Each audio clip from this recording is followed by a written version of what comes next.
quinta aula do nosso curso de Catecismo, menos achismo, mais catecismo. Nós estamos estamos na primeira parte do catecismo, né? Quem já viu aí, quem sabe, né? Quem já acompanhou as outras 4 aulas, viu que nós estamos seguindo conforme o catecismo nos indica, né? Começa o catecismo falando sobre nosso símbolo de fé. Qual que é o nosso símbolo de fé? O que nós chamamos de símbolo de fé é o credo, né? Que a gente também chama, ou creio. Quando nós rezamos na missa, logo depois da homilia do padre, é a nossa profissão de fé, é aquilo que nós acreditamos, símbolo niceno-constantinopolitano. Então, nós lá vamos dizer, creio em Deus Pai, Todo-Poderoso, Criador do céu e da terra, e em Jesus Cristo, seu único Filho, nosso Senhor. E aí nós já falamos de Nosso Senhor, de Deus Pai, de toda essa parte. E hoje nós vamos falar especificamente de uma partezinha, né? Um galinho que nasceu da Virgem Maria. E depois nós vamos falar sobre a Virgem Maria e tudo que ela representa dentro do catolicismo. Tudo que o catecismo fala dela e todo o conteúdo além, né, a respeito de Nossa Senhora, a Mãe de Deus e Nossa Mãe. A pergunta que eu faço para vocês é... Agora sim, o microfone foi colocado. A pergunta que eu faço para vocês é se vocês estão me ouvindo bem, se está tudo bem com o áudio, se está tudo tranquilo. Comente aí embaixo. Envie o link, né? Envie o link aí para as outras pessoas para que possam entrar e sejam muito bem-vindos. Todos que estão entrando na nossa live. Vou colocar aqui o título, menos achismo, mais catecismo, e vou deixar aqui fixado, né, o comentário. Sim, tá ótimo, maravilhoso, tá ótimo, vamos... por que não ficou fixado? Deixa eu botar aqui e fixar de novo. Fixar comentário. Beleza. Esse aí é o título, menos achismo, mais catecismo. Convido você para que tire esse tempo, pegue seu caderno, pegue sua caneta, né? Até mesmo quem já conhece as devoções, quem já se entronizou nos temas marianos, quem já tem uma intimidade com Nossa Senhora, quem já tem intimidade com isso aqui, que reza terço, quem já leu o catecismo, é muito bom a gente fazer esse estudo para a gente se aprimorar ainda mais na fé com a Virgem Maria, né? Não somente na Virgem Maria, mas com a Virgem Maria, pois ela é aquela que nos ajuda na nossa fé. Muito bem? Eu quero pedir para você pegar esse link aqui, compartilhar no WhatsApp, lá no grupo. Nós temos um grupo Menos Achismo Mais Catecismo, não sei se a Tayane já mandou lá, peço para que me mande um ok aí. Mande também lá no seu grupo dos amigos da igreja e tudo mais. Essa é a nossa 5ª aula. Se você não assistiu as nossas outras 4 aulas, não tem nenhum problema, você pode assistir essa 5ª aula e depois você tirar um tempo. Eu não tenho tempo para assistir aulas, eu tenho minha vida muito corrida. Nossas outras aulas também estão no Spotify. Você vai procurar Comunidade Eterna Aliança e lá você vai encontrar todas as nossas pregações e também vai encontrar o curso Menos Achismo, Mais Catecismo, onde você vai ver, tem 4 áudios já disponíveis. E também no YouTube, né, caso alguém que você conheça, que você queira, que quer fazer essas aulas, ou talvez você tenha atividades de casa corriqueiras para fazer, coloca na televisão, no YouTube, pesquisa Menos Achismo, Mais Catecismo, o nome do canal é o meu nome, né, Jet Souza. Lá no YouTube também está disponível as 4 aulas, né, bem bonitinhas para você. Você consegue assistir na televisão, o áudio do microfone. Eu espero que o áudio do microfone esteja saindo, né? Da outras vezes captou pelo áudio do celular. Muito bem, aguardando aí mais pessoas entrarem, né, na nossa live. Deixa eu ver quem está conosco aqui. Tayane, Giane, Thaís, Edmar, Egiane, muito bem. Nós tivemos mais de 15 pessoas nas primeiras aulas, né? Onde estão as pessoas que assistiram nossas outras aulas? Convidando vocês aí, vamos entrar, vamos entrando. Tem mais gente entrando hoje aqui agora. A Verônica, seja bem-vinda, Verônica. Bem-vindo a todos para o nosso curso nessa quinta-feira.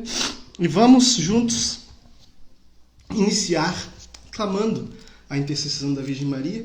Ela que está bem grandona aqui no meu lado, na imagem do título de Nossa Senhora Aparecida. Bem-vindo, mais pessoas entraram aqui. Deixa eu dar uma boa noite para vocês que entraram. A minha mãe e a Núlia também entraram. Boa noite para vocês. Hoje eu já estou melhorzinho da gripe. Obrigado a todos que rezaram por mim. E muito bem, iniciemos em nome do Pai, e do Filho, e do Espírito Santo. Amém. Vamos pedir que a nossa Mãe Imaculada, nossa Mãe querida, possa vir ao nosso encontro nessa noite e trazer junto dela o Espírito Santo, o Paráclito, para que ilumine as nossas mentes, ilumine os nossos pensamentos, abra o nosso coração, nos dê paciência para ficar aqui nessa live, nos dê paciência com as coisas ao nosso redor, abra a nossa mente, ilumine os nossos pensamentos para compreendermos melhor a vontade de Deus. Por isso nós rezamos pedindo a intercessão da Virgem Maria também para que as outras pessoas possam vir estudar conosco. Ave Maria, cheia de graça, o Senhor é convosco.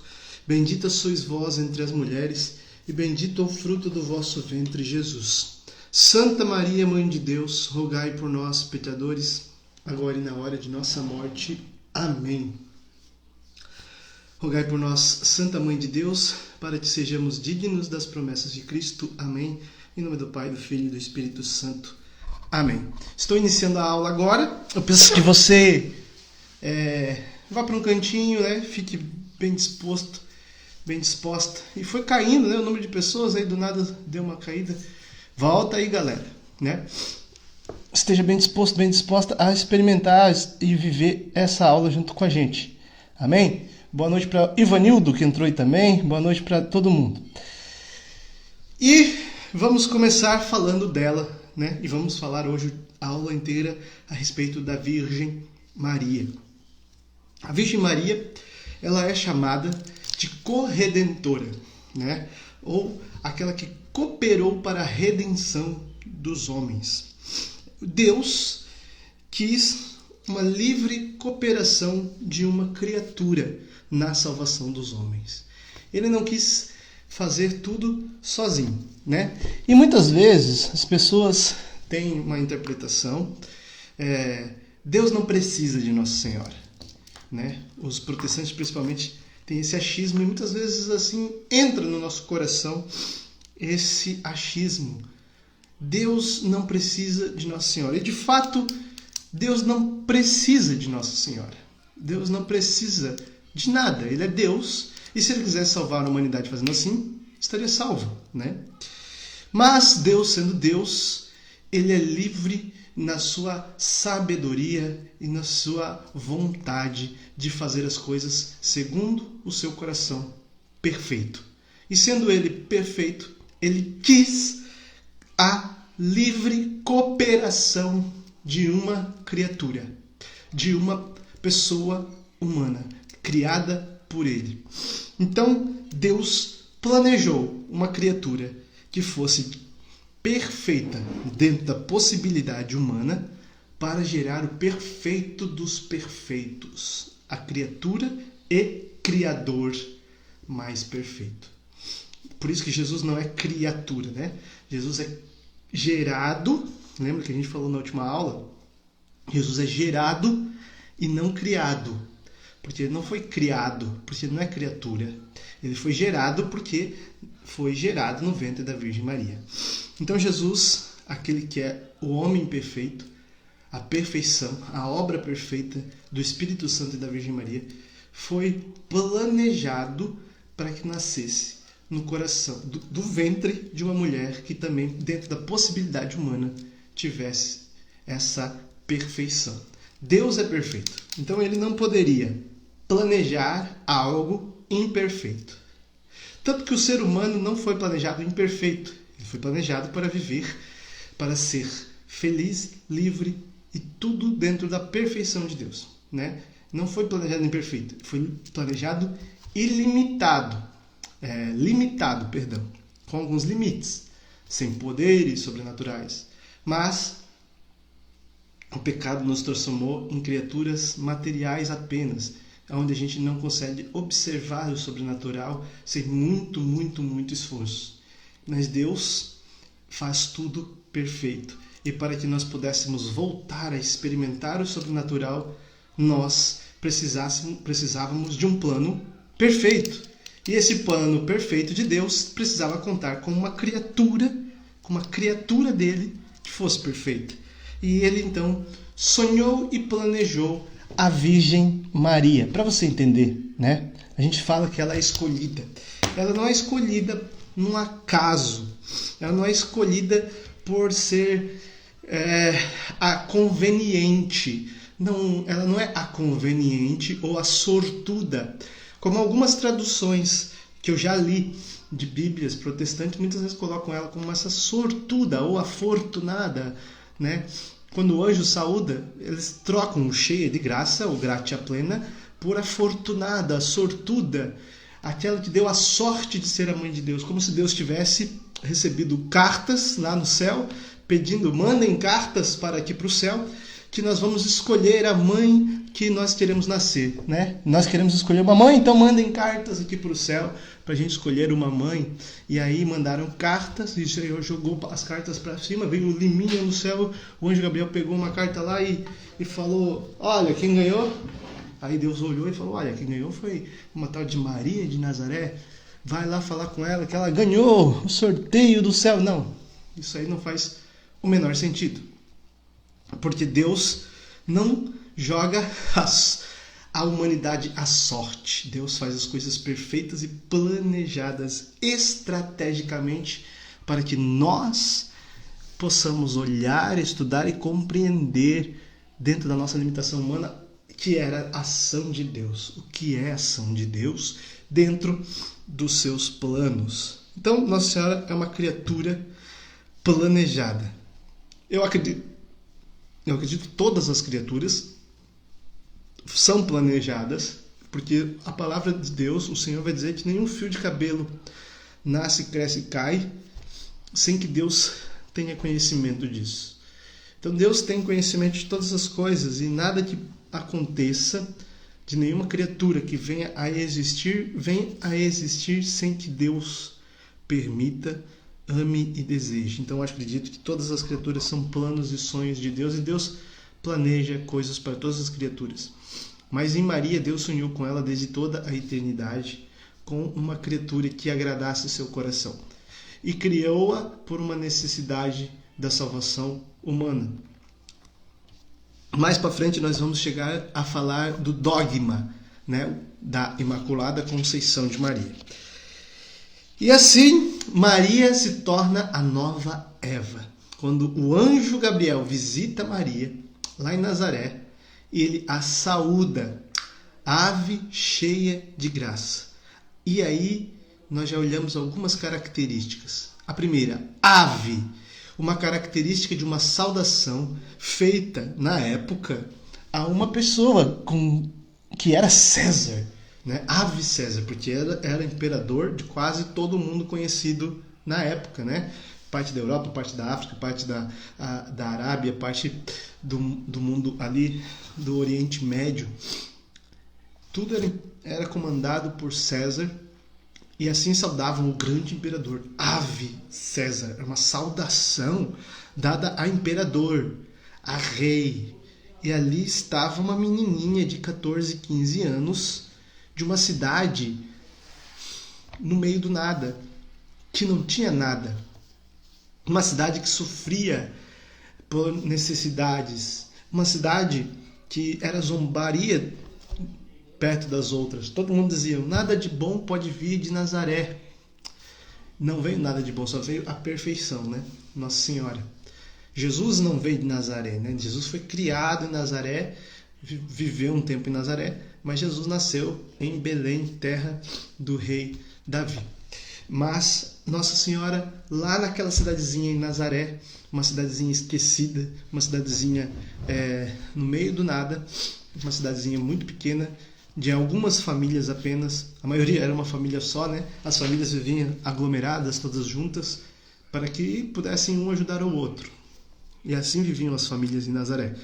E Nossa Senhora, a Virgem Maria, prometida em casamento a um homem que trabalhava como artesão, chamado José, que era descendente do rei Davi. né, Davi, obviamente, muitas pessoas eram descendentes dele, porque já passaram muitas gerações, então muitas e muitas pessoas são a descendência de Davi.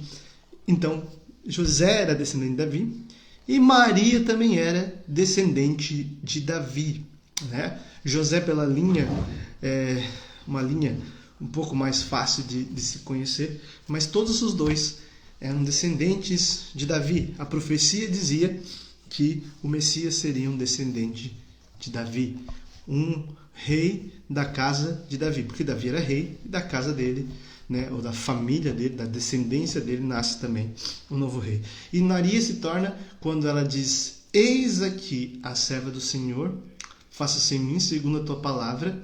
Essa menina, ela recebe o Espírito Santo no ventre e no coração e na alma, em todo o seu ser, e de uma maneira espetacular, sobrenatural, o Espírito Santo fecunda um óvulo, né, sem o esperma, sem a parte masculina.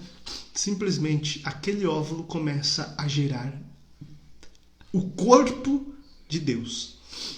Deus, o Deus Filho, que é o Verbo, naquele instante passa a ser um óvulo fecundado. Isso é incrível, inacreditável.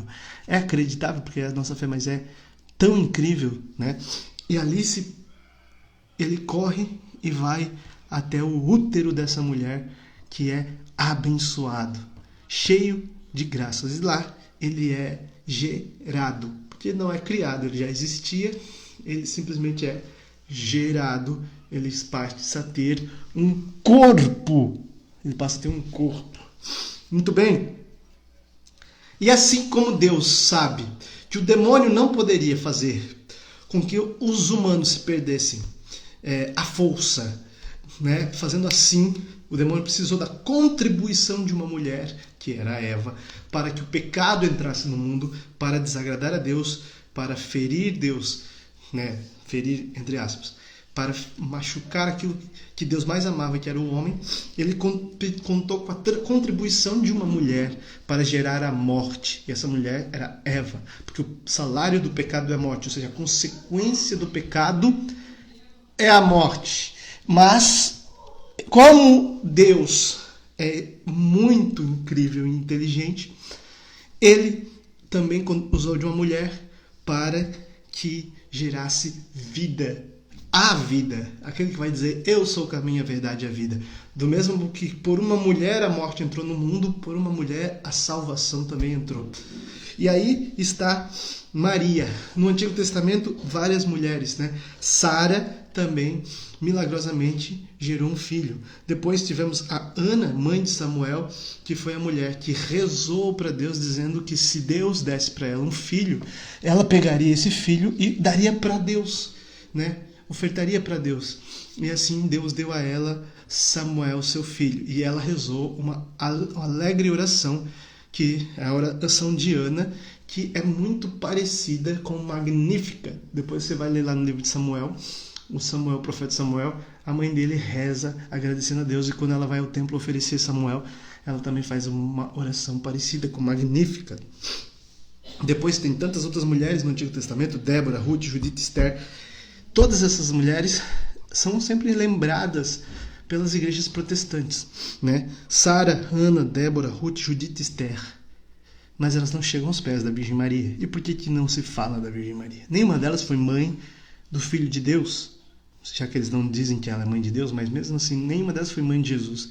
Nenhuma delas viveu 30 anos com um Deus na sua casa, com Deus na sua casa. Algumas viveram na casa de Deus. Algumas viveram, né? Sara foi esposa de Abraão, pai da fé, que via Deus, né? Via, entre aspas também, que tinha contato direto com Deus. Algumas delas foram a prefiguração da Virgem Maria, né? Algumas delas foi cantada: à sua direita se encontra a rainha com vestes esplendentes de ouro de Ofir. Falava-se dessa rainha, mas se prefigurava, ou seja, era uma figura anterior que representava já o que seria para nós a Virgem Maria. Lembra que eu falei da Arca da Aliança, que Nossa Senhora é a nova Arca da Aliança. Por isso que a gente fala a Ave Maria, Arca da Aliança, né? Nossa Senhora a Arca da Aliança. Porque a Arca da Aliança contemplava lá dentro dela, era uma arca que dentro dela tinha a palavra, que era a lei de Moisés, os mandamentos, a tábua da lei. Também tinha o cajado de Arão e o pão do maná. Ali representava as 3 virtudes de Cristo, rei, sacerdote, profeta, e o pão da vida. Ali também Maria, dentro dela tem o Filho que é o profeta, o Filho que é a palavra encarnada e o pão da vida. Por isso ela é a Arca da Aliança. Tudo isso era uma representação de Maria e uma representação de Jesus. O Antigo Testamento sempre são prefigurações, figuras prévias de Maria e de Jesus. E o anjo chama ela de cheia de graça. E é aí que está uma coisa maravilhosa para nós. Ou o nosso português, nós cantamos Ave Maria, cheia de graça. Em latim, Ave Maria gratia plena. Essa plena não significa cheia. Plena significa transbordante da graça. Excelsa em graça, ou seja, cheia completamente, não tem mais aonde colocar tanta graça, não tem espaço. E ela se engrandece para que tenha mais graças ainda, ela se engrandece se apequenando. Ela era sempre humilde, ela já nasceu cheia de graça, ela se tornou cada vez mais pequena, cada vez mais humilde, dessa forma os pequenos são grandes. Ela se engrandeceu espiritualmente para que mais graças coubessem na sua alma. E para nós, então, Nossa Senhora, ela é a dispensadora das graças. Depois a gente vai falar mais um pouco de outros momentos da vida de Nossa Senhora e da fé em Nossa Senhora, mas eu quero que você entenda isso. O anjo é uma criatura espiritual. Ele pode ter acesso a Deus, ao Pai, ao Filho e ao Espírito Santo. Ele pode ter acesso a qualquer lugar, qualquer pessoa. E ele conhece a alma das pessoas. Ele tem acesso aos demônios. Ele consegue enxergar as coisas espirituais. Para um anjo saudar Maria como uma imperadora, uma rainha, ele já se submete a ela. Por isso nós chamamos Nossa Senhora Rainha dos Anjos. Porque de fato os anjos se submetem a ela através também do anjo Gabriel, que foi o primeiro que se submeteu. Porque ninguém que é maior sauda o outro como a ave. Já pensou então o imperador saudar a mim, que sou uma pessoa qualquer, com ave? Não. Ave, ou salve, ou vivas a você, que é o rei. Vivas ele deu a ela. Você, ave, minha rainha. Ele se submeteu. Porque ali nela aconteceria algo que jamais poderia acontecer com qualquer tipo de anjo. Ele já é feliz demais de poder visitá-la e anunciar a ela que ela vai ser, para que ela nasceu, quem ela é. Eu vim te anunciar, Maria, quem você é. Lembre-te, você é a mãe do Salvador. E a Maria falou, faça-se, faça-se, faça-se em mim, segundo a vontade de Deus, a palavra de Deus, conforme Deus quis. E não era um faça-se simples, e não era um faça-se de alguém arrogante. Eu sou mesmo a mãe de Deus, pode mandar a brasa. Não, ela sabia que também, quando se dizia sim para Deus, dizia sim para as suas dores. É a Nossa Senhora das Dores. Nossa Senhora que teve que ir grávida até Belém. Nossa Senhora que teve que não encontrar, Nossa Senhora que não encontrou por chegar em uma cidade que tinha muitas pessoas, num dia de censo, numa época onde estava se tendo um censo, ou seja, as pessoas iam para lá para se registrar, os que tinham nascido naquela cidade. Nossa Senhora não encontrou abrigo e o filho estava para nascer, e o filho teve que nascer numa manjedoura. E ela sabia que quem era aquele filho, a dignidade que ele tinha. E ela teve que dar a ele algo que não é digno dele. Mas ela sabia que ele era simples e manso e humilde de coração. Que esse era um Deus maravilhoso. Ela teve que ter o seu filho assim. Logo depois disso, ela não pôde voltar para sua casa, porque queriam matar o seu filho. Ela teve que fugir para o Egito. Ela teve que ficar no Egito alguns anos até que morresse o rei que queria matar o seu filho. Então ela vai para sua terra Nazaré. Quando ela está na sua terra Nazaré, ela faz viagens recorrentes a Jerusalém para ir no templo, né, adorar a Deus, participar das festas. As pessoas estão saindo, voltem aí. Não saiam da live não. E no ano que Jesus completava 12 anos, e aqui deixa eu explicar um negócio para vocês. Quando os judeus completam 12 anos, eles fazem uma festa chamada Bar Mitzvah, que é quando o judeu, menino, ele se torna homem. A partir de agora ele sai debaixo das asas da mãe e vai aprender com o pai. Até os 12 anos quem cuida é a mãe. Fez 12 anos, fez o seu Bar Mitzvah. Ele agora está na responsabilidade do pai. Jesus foi com a mãe e o pai a Jerusalém e acabou ficando lá. E Maria, quando ele tinha 12 anos, achava que ele já estava com José. E José esqueceu-se que ele tinha 12 anos e pensou que ainda estava com Maria. E depois de um dia volta e Nossa Senhora tem que sofrer a dor de perder Deus. Eu perdi o Filho de Deus, né? Além de perder o meu filho, eu perdi também o Filho de Deus. Deus, o teu filho, eu perdi ele, não sei onde ele está. Já pensou o desespero, né, de uma mãe que perde um filho, ainda mais a mãe que perde o Filho de Deus? E Nossa Senhora o encontra no templo. Mas depois vai dizer a palavra que Jesus não dava nenhum desgosto para Nossa Senhora, não, só dava alegrias, crescia em graça e sabedoria e era obediente a seus pais. Ao voltar a Nazaré, depois de algum tempo, morre São José. E Nossa Senhora tem que sofrer a dor de se tornar uma viúva. E Nossa Senhora tem que, ao ser viúva, ela é cuidada pelo seu filho, que ainda é adolescente, mas é Deus, mas é ainda jovem. Nossa Senhora acolheu todas essas dores no seu coração. Depois ela vê o seu filho se tornar um homem e partir para a missão a qual ele nasceu. E nessa missão ela vê ele muitas vezes sofrendo, sendo chamado de Beelzebub, né? Mas também vê ele sendo adorado, sendo amado. Depois Nossa Senhora vê Jesus sendo preso, sendo açoitado, carregando a cruz. Quando ele cai, encontra com ela. E depois vê seu filho crucificado, morto. Vê seu filho tendo seu coração aberto com uma lança. Vê seu filho sendo descido da cruz. Vê seu filho no seu colo, morto. Chora essas dores, mas confia plenamente. Vê seu filho ser enterrado. Sepultado, né? Porque não foi enterrado, não foi colocado debaixo da terra, foi colocado num túmulo.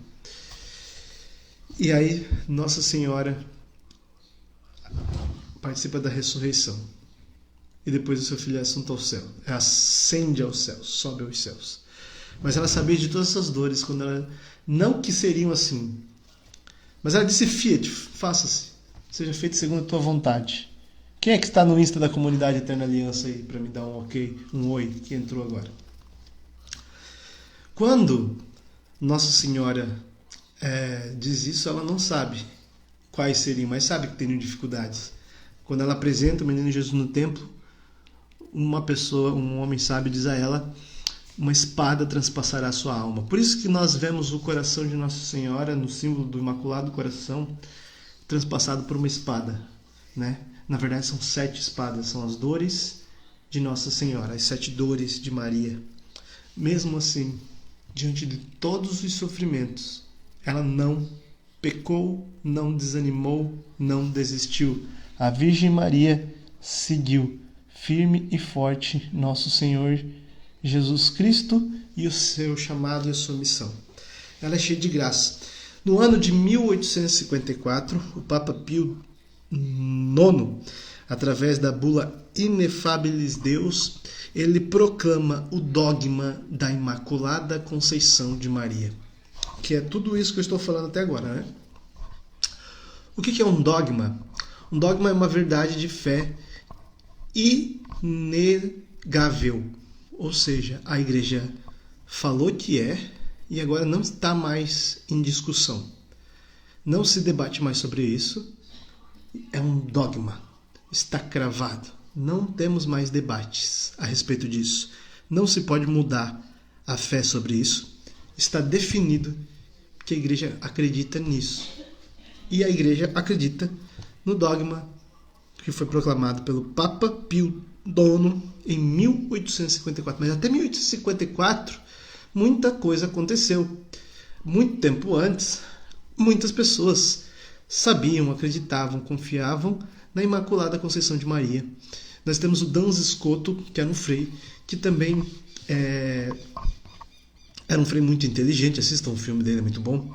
Um frei que era filósofo e ele criou toda a argumentação para defender a Imaculada Conceição de Maria. Agora deixa eu explicar para você o que é a Imaculada Conceição, né? Todos os seres vivos, antes e depois de Cristo, seres humanos, desculpa, né? Quando o óvulo e o espermatozoide eles fecundam, se tornam um futuro feto, que eu não lembro o nome ainda desse momento. Nós acreditamos que Deus sopra o Ruá, o Espírito Santo, que dá vida, né? A vida nasce ali, do sopro de Deus, do hálito de Deus, como alguns dizem. E nisso Deus gera não é criado somente ali o início da gestação de um corpo, mas é criado e ligado a esse corpo já no momento da fecundação a alma.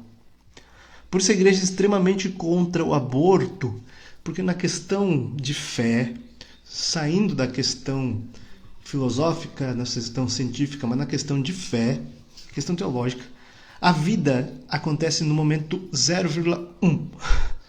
No momento que houve a fecundação, é vida.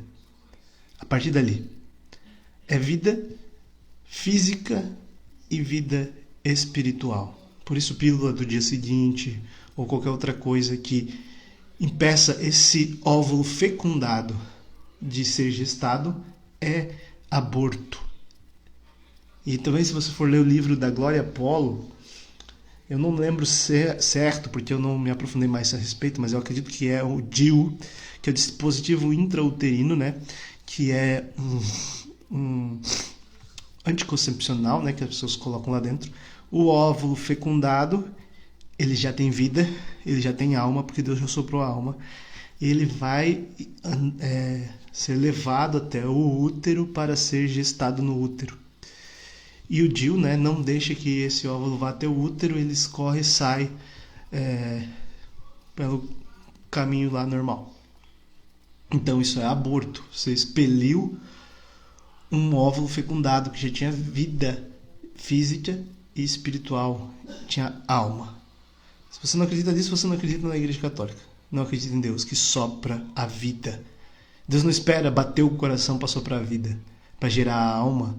Não, Deus dá a vida no momento que o óvulo é fecundado.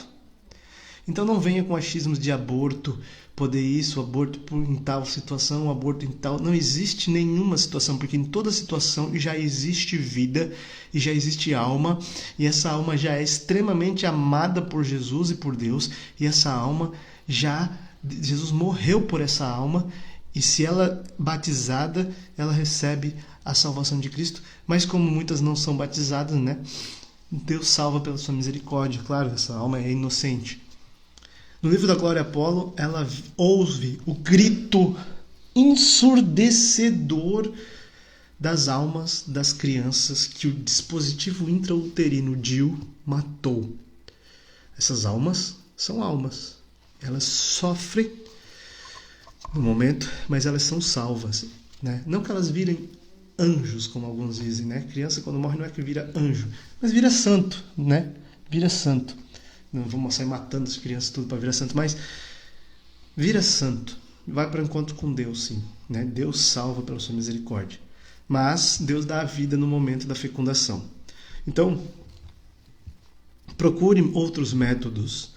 Se você quer espaçar uma gravidez de outra, ou se você tem algum problema para gestar um filho, ou alguma questão dessa. Para que não... E o principal método é a castidade, né? Mas esse métodos contraceptivos, a igreja condena porque mata uma vida, tá bom? Nossa Senhora... Então, continuando lá do onde eu estava falando. Quando nascemos e Deus sopra a vida... vamos ler aqui. Se for pelo lado da ciência, temos inúmeras provas que livros de biologia, genética e fisiologia que a vida já existe no momento do ato. Amém. Mas ninguém que é a favor do aborto leva em consideração isso porque não serve para a falácia, né? Não serve para eles. Quando nós somos gerados, Deus dá a vida, mas nós recebemos a marca do pecado de Adão e Eva. O pecado original vem sobre a vida que é gerada. E somos manchados, temos a mancha do pecado. E nascemos com pecado, né? Só 2 pessoas nasceram sem pecado e só uma foi concebida sem. A outra pessoa que nasceu sem pecado também nasceu no momento que também nasceu sem pecado, teve Nossa Senhora envolvida, que foi São João Batista, que também tem todo um mover por trás disso, né? João Batista, ou filho de Santa Isabel, quando a Virgem Maria, cheia do Espírito Santo e gestando já Deus no seu ventre, né, gerado, não criado, lembre-se disso, chega à casa de Zacarias e vê a sua parenta Isabel, fala: Shalom, Isabel, cheia do Espírito Santo. Nesse momento, Jesus sendo gerado, o seu corpo no ventre da Virgem Maria, sopra o Espírito Santo no ventre de Isabel e em Isabel. Isabel fica cheia do Espírito Santo. E a criança que estava sendo gerada, estava ali com 3 e 6 meses de gestação, também é batizada no Espírito Santo. E esse batismo é o batismo da cruz de Cristo. É o batismo que apaga o pecado original. Então, Jesus morre na cruz para nos fazer livres do pecado original, que nos condenava, que nos afastava de Deus, que todos nós nascemos com Ele. Quando nós paramos, nós teremos essa interrupção dessa mancha do pecado na nossa alma quando somos batizados. Porque somos batizados com água e com o Espírito Santo. Em nome do Pai, do Filho e do Espírito Santo. Assim que somos batizados, somos lavados. E o que nos lava? O sangue de Cristo na cruz. A morte de Cristo na cruz perdoa os nossos pecados, perdoa o nosso pecado original. Apaga a mancha do pecado original. Mas lembre-se que para Deus não existe tempo.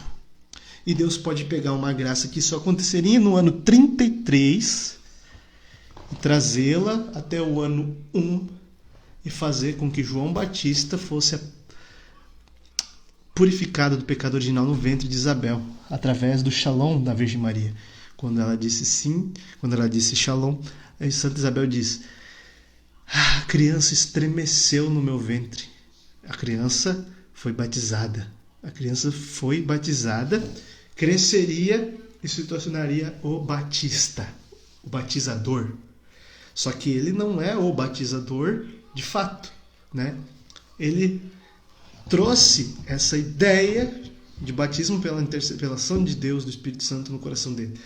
Mas ele já era cheio do Espírito Santo, o profeta João Batista. Mas o batizador de verdade é Jesus. Ele que nos batiza, porque é ele que morreu na cruz para nos salvar. E ele batizou a Virgem Maria antes dela ser concebida. Porque Deus pegou a graça de Cristo lá de 33, né, que Cristo morreria na cruz, e trouxe essa graça e deu a ela, a Virgem Maria. E Deus ficou ali, olhando. A hora que o óvulo de Santa Ana foi fecundado pelo esperma de São Joaquim, que são os pais de Nossa Senhora, que são os avós de Jesus, que nós celebramos quarta-feira, e nós podemos dizer que é o dia dos avós. Quando houve essa fecundação, o demônio iria colocar a pata ali, né, para manchar com o pecado de Adão e Eva. Mas Deus blindou e falou, não, nessa ninguém toca. Ela é imaculada, ou seja, não tem mácula, ou seja, essa mancha nem chegou a sujar a sua alma, nem por 1/1000 de segundo no tempo e nem em momento algum na existência. Quando ela ia ser manchada, Deus a poupou, porque ela teria que ser a mãe de Deus. E não poderia o perfeito nascer do imperfeito. Para você entender de uma maneira mais lúdica, vamos imaginar que uma empresa quer fazer essa garrafa. Essa garrafa foi feita de plástico. E o cara foi lá e pensou, eu quero desenhar uma garrafa e eu quero que essa garrafa saia perfeita da fábrica. Mas eu quero que ela seja do jeito que eu sonhei, do jeito que eu imaginei. Então ele vai lá e faz o designer da garrafa. E ele faz assim, com as curvas, do jeito que ele acha legal. E desenha a garrafa. Né? Desenha a garrafa. Ele termina de desenhar a garrafa, ele vai direto produzir a garrafa? Não. Terminou de desenhar a garrafa, ele precisa de uma outra coisa para que a garrafa saia perfeitamente do jeito que ele desenhou. Ele precisa de um molde. Então ele vai até a fábrica que fabrica moldes e fala, eu quero uma garrafa, mas eu quero ela perfeita. Eu não quero nenhuma vírgulazinha fora das contas que eu fiz, o desenho que eu fiz, eu quero original. Cada centímetro, cada milímetro, cada curva, eu quero que seja perfeito do jeito que eu desenhei, do jeito que eu quero. Então, fábrica de molde, o molde tem que ser perfeito. Se o molde tiver um pouquinho torto, a garrafa sai torta. Se o molde não for perfeito, a garrafa não sai perfeita. Desta forma, se o molde sai perfeito, o produto final do molde sai perfeito. Desta forma, Deus foi lá e fez um molde. E o molde não podia ser com defeito. O molde tinha que ser perfeito. Tinha que estar dentro da limitação humana, ser perfeito. E assim Deus fez a Virgem Maria. No ventre de Santa Ana, ele soprou, sonhou e já preparou. Fernando da Imaculada. Estamos falando dela, a Imaculada, Fernando. Né? Estamos falando do dogma da Imaculada, que na búbula Ineffabilis Deus, 1854, o Papa Pio IX então, declarou, depois de anos e anos de debates, anos de estudo, anos de aprofundamento, ele declarou definitivamente, não tem mais debate, não tem mais nada sobre isso, definido, dogma, Nossa Senhora foi poupada do pecado original. Ela não tem mancha, ou seja, não tem mácula, ou seja, é imaculada desde a sua concepção. Por isso, nós a chamamos de a Imaculada Conceição. Nossa Senhora, quando aparece em Lourdes, a Santa Bernadette, o padre pergunta para Bernadette, vá lá, pergunte para essa senhora como é o nome dela. Bernadette não tinha dito que apareceu Nossa Senhora. Não disse que era a Virgem Maria.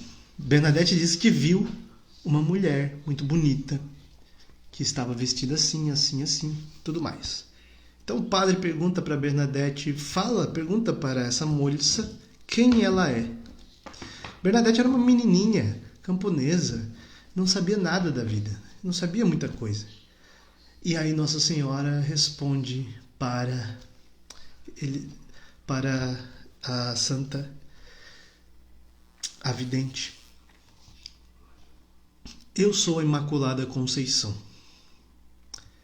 E aí ela nem sabia essas palavras, então ela teve que ir repetindo, eu sou a Imaculada Conceição, eu sou a Imaculada Conceição, para não esquecer o que ela tinha falado.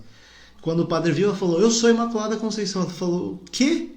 Eu perguntei para ela, para a moça, e ela disse, eu sou a Imaculada Conceição.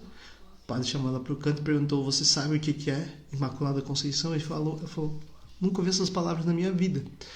Então o padre falou, é muito estranho porque Imaculada Conceição é algo para se ter, que ela teve uma Imaculada Conceição, e não para se ser.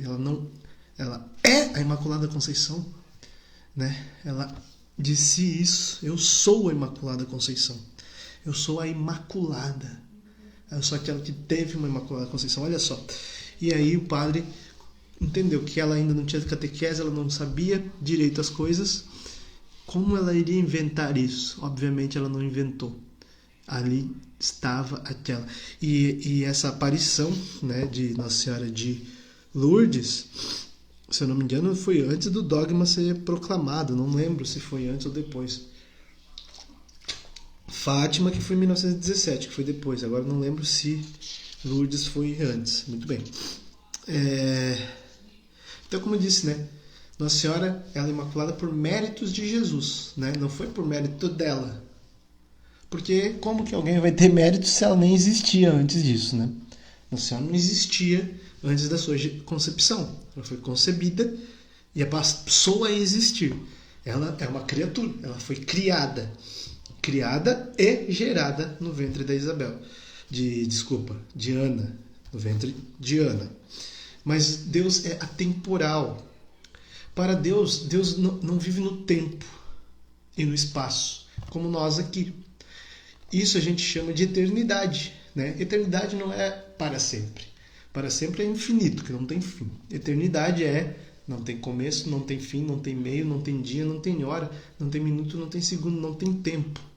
É além do tempo, algo que para nós é bem difícil de entender, porque nós vivemos e sempre vivemos presos ao tempo, presos à Terra, que gira em torno de si própria durante 24 horas, e por isso se diz que é um dia, que leva 365 dias, 6, né, mais 6 horas para dar uma volta no Sol, e a gente chama de ano, e isso para nós é a nossa concepção de tempo. Em outro planeta, tempo é diferente, tempo é relativo, como dizia para nós Albert Einstein. Mas para Deus, tempo não existe. Então Deus pode pegar uma graça do futuro e fazer acontecer dentro da história, para lá, para cá, aonde Deus quiser, porque Ele é Deus e Ele vive no que a gente diz assim, Kairos, que é o tempo de Deus, que na verdade não existe tempo de Deus, porque Deus para Ele não existe tempo. Uma graça atemporal da salvação de Cristo veio salvar Nossa Senhora. Ela é a mãe do seu Salvador, que a salvou na hora que ela foi concebida. Na hora que ela foi concebida, a salvação de Cristo, que seria gerado no ventre dela 14, 15 anos depois, que morreria na cruz 40 e poucos anos depois, veio e salvou ela 15 anos antes de Cristo. Isso é graça de Deus. E ela recebe essa graça, ela nasce já sem pecado original, ela não precisaria ser batizada, no caso, porque na época não existia batismo no judaísmo, né? Batismo é uma ação cristã para se lavar do pecado original, que é possível pelas graças concedidas na cruz de Cristo. Então, antes de Cristo, os judeus não acreditam nem na cruz, nem em Cristo, nem nada disso. E Nossa Senhora, ela nasceu dessa forma. Depois ela vai crescendo em graça diante de Deus, até ela ser plena da graça, até o anjo aparecer e dizer: Ave, ou seja, vivas, salves a você, minha rainha, plena da graça. Seja feliz, Maria, esteja feliz porque encontraste graça diante de Deus. Eis que nascerá um filho do teu ventre. Ela pergunta: como vai acontecer se não conheço o homem? O Espírito Santo descerá sobre ti. A sombra do Altíssimo te cobrirá. E nisso você gerará, sem conhecer nenhum homem. Isso é fantástico. Se a gente não vê o quanto é fantástico cada coisinha de Deus, cada vírgula da palavra, está aqui no meu lado, a palavra de Deus, cada vírgula disso aqui é fantástico. É sobrenatural. E nós não damos bola porque para nós virou corriqueiro. Então, Nossa Senhora obedece. Ela nasce para isso, para obedecer. Por isso ela fala: eis aqui a escrava.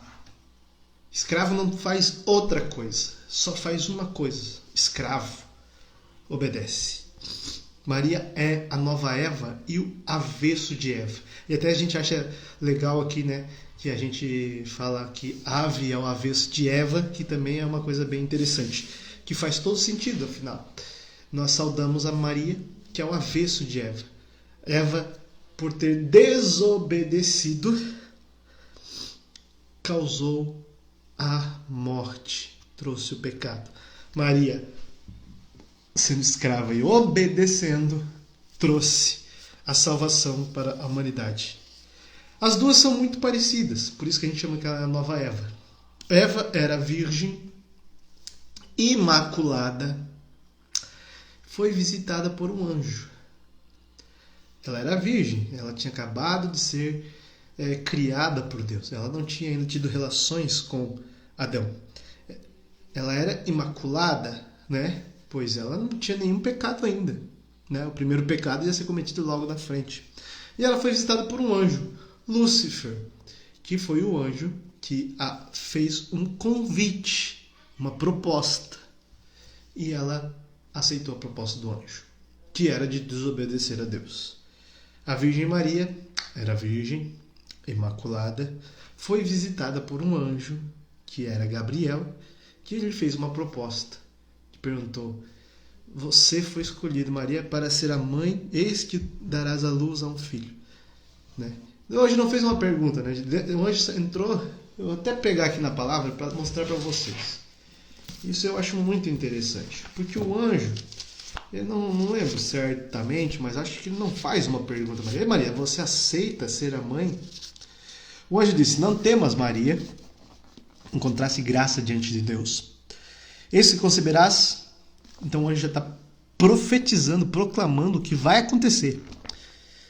Não está perguntando: tu queres, Maria, conceber e dar à luz a um filho e pôr o nome dele de Jesus, para que ele seja grande, chamado Filho do Altíssimo, e o Deus lhe dará o trono do seu pai Davi, e reinará eternamente na casa de Jacó, seu reino não terá fim?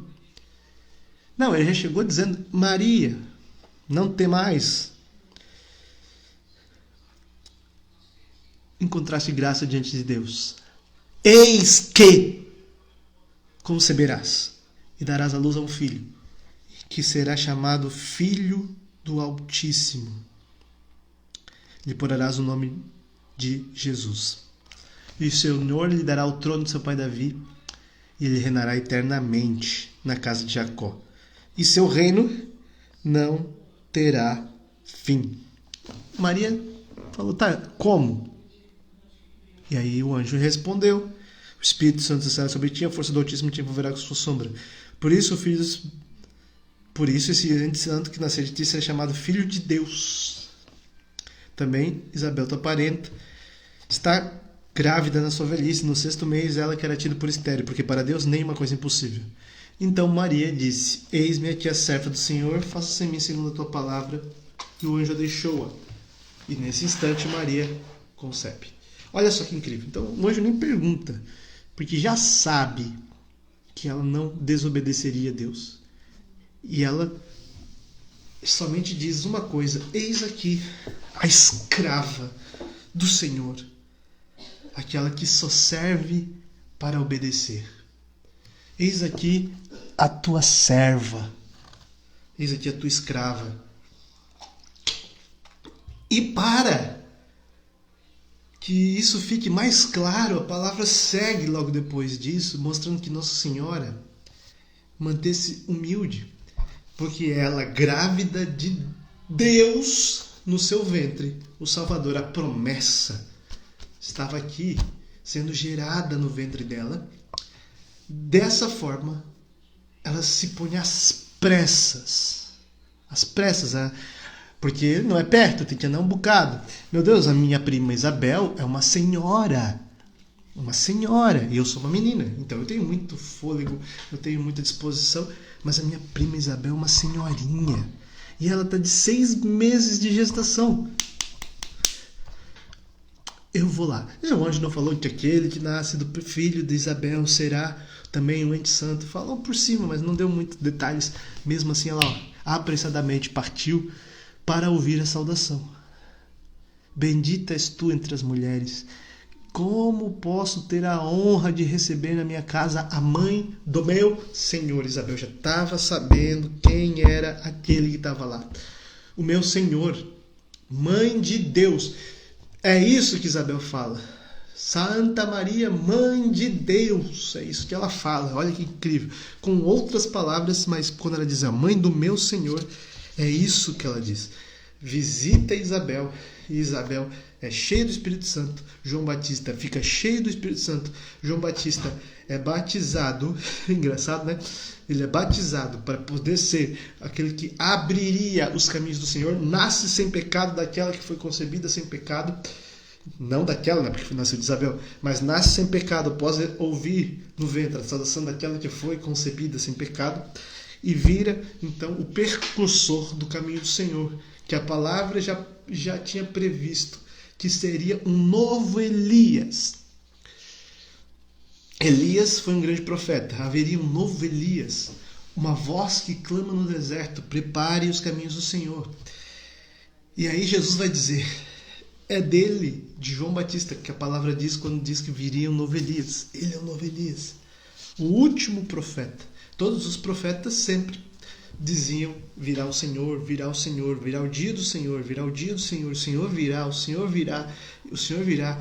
E Isaías foi o grande profeta que diz: eis que uma virgem conceberá. Eu até vou mostrar aqui para vocês, que eu até marquei aqui, ó.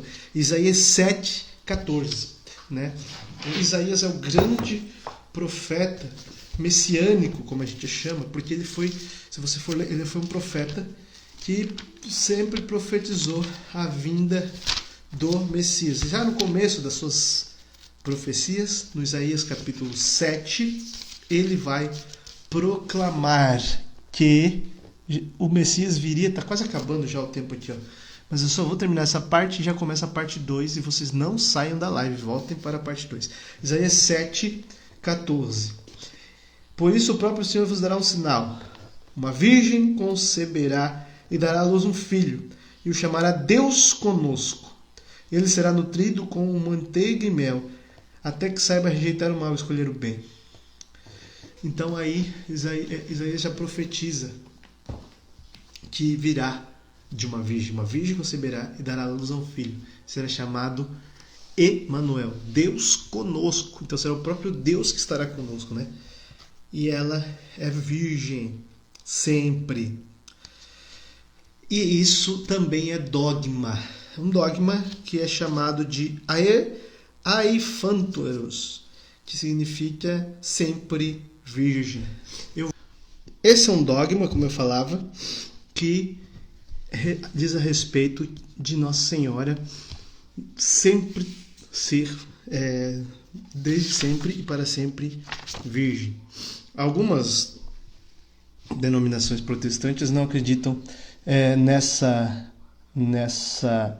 dogma. Claro, eles não acreditam em muita coisa, mas assim, eles não acreditam porque dizem que Jesus tinha irmãos, né? A palavra vai falar sobre irmãos de Jesus. Desculpa, gente, tá? Irmãos de Jesus.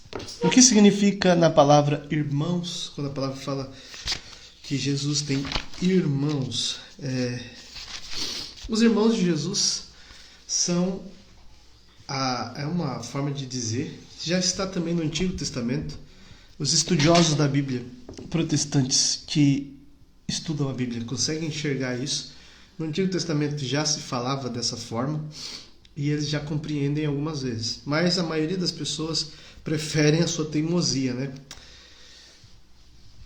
A tradução que vira irmãos é a mesma palavra usada para todo outro tipo de parentesco, que como por exemplo primos, né? Primos de segundo grau, parentescos que tem essa forma. A palavra primo não existe, tanto que a palavra não diz que Isabel era prima de Nossa Senhora, diz que ela é uma parenta, né? A tradição da igreja diz que Nossa Senhora é uma prima de segundo grau de Isabel. Ou seja, Isabel, os pais de Isabel eram primos dos pais de Nossa Senhora. Então, Isabel era uma prima de segundo grau de Nossa Senhora. Ela era filha de uma prima de sua mãe. E não existia uma palavra que traduzisse isso no grego. Então, a palavra que usaram para Isabel é parenta. E a palavra que usaram para os primos de primeiro ou segundo grau de Jesus são irmãos.